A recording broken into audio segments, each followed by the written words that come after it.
We begin with breaking news. Rescuers are banging on the hull of a capsized cruise ship in China after hearing survivors crying out inside.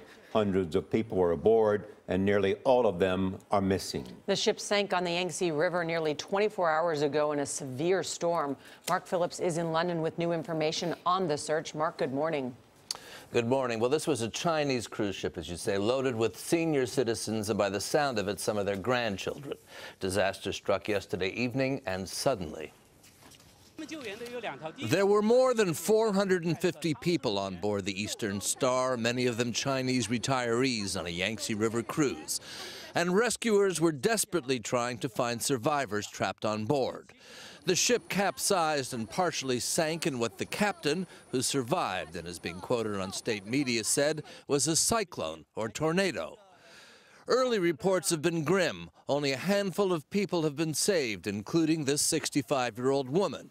According to reports, the ship was not overloaded and had sufficient life jackets on board. There are also reports of young children, some as young as 3, having been on board as well. The boat apparently went down within minutes, and the extreme weather has continued to hamper search and rescue efforts.